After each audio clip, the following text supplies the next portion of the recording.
A couple of years ago, I had this horrible ritual I repeated whenever I wanted to apply for a job.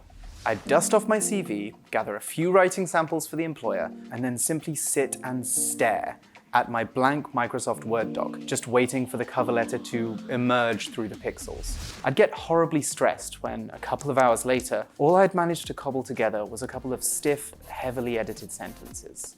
Dear Sir or Madam, I am writing to express my interest in... No, stop it, get out of that headspace, this ends now. Writing a cover letter doesn't need to be such an overwhelming experience, even if this is the first job you're applying for. Today, I'm going to show you how to write a cover letter when you have no experience at all. If you stay until the end, I'll even throw in a free cover letter template you can start using right away to apply for jobs. Let's get started. Step 1. Start strong with a professional header that tells the employer who you are and how to reach you. Put your first and last name in a big, easy-to-read font. You can use a different font for the rest of your cover letter if you like, but make sure it's clean and recognizable. Verdana, Arial, and Times New Roman are some great examples. To make it easy for them to contact you, also include your phone number and email address. You can include your postal address if you like, or just put the name of your town or city, so the employer has a rough idea of where you're located. Step 2. Date your letter and address the employer. Right-align the date at the top of the page. Then add the employer's contact information in a left-aligned list. If you know the employer's name, use it. Addressing your letter to a named person shows that you're interested in this specific job and aren't just sending out identical cover letters to multiple employers. If a named contact person wasn't included in the job ad, search for the hiring manager's job title and company on LinkedIn. Or you can ring the company yourself and ask who to address your cover letter to. Still don't know the hiring manager's name? Don't worry. Just address your cover letter to the department, branch, or specific location you're applying to. For example, Odeon Colchester. Step 3. Greet the employer. Remember that old nugget about first impressions being everything? Why? Well, first impressions are important. Avoid using outdated phrases like "to whom it may concern" or "dear sir or madam." I know, I like to sound fancy too, but these come across as stiff and impersonal. Instead, address the employer with "dear Mr., dear Ms., or the gender-neutral mix followed by their name. If you don't know their name, address them by their job title, department, or location. Here are a few examples. Dear Levi's shop manager, dear Nielsen Active Holidays team, or dear hiring department.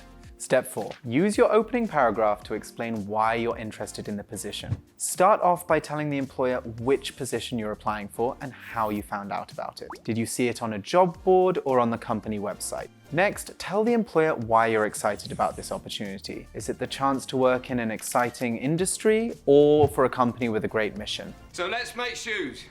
Whatever it is, show your enthusiasm. Step 5. It's time to explain why you're the best candidate for the job. Outline your qualifications by highlighting your most relevant abilities and achievements. While you might not have any formal work experience yet, there's still plenty of good stuff you can draw on here. School and university qualifications, extracurricular projects and activities, student union roles, volunteering experience, or even Saturday jobs. If your paper round is relevant to the job you're applying for, then your body paragraphs are a great place to mention it. Both cinema hosts and newspaper deliverers need time management and customer service skills. Making that connection in your cover letter is a great way to show that you're ready to take on the responsibilities of a cinema host. Always remember to explain how your experiences and achievements relate to the job you're applying for and how you'll benefit the company. By doing so, you'll show the employer that you're more than capable of excelling in the role. Step 6. In this last paragraph, summarize all the great stuff you've told the employer so far. Remind them again why you'd be a perfect fit for their team. Make it easy for the employer to get in touch with you by repeating your phone number and email address. Most importantly, make it clear that you're eager to hear back from them soon.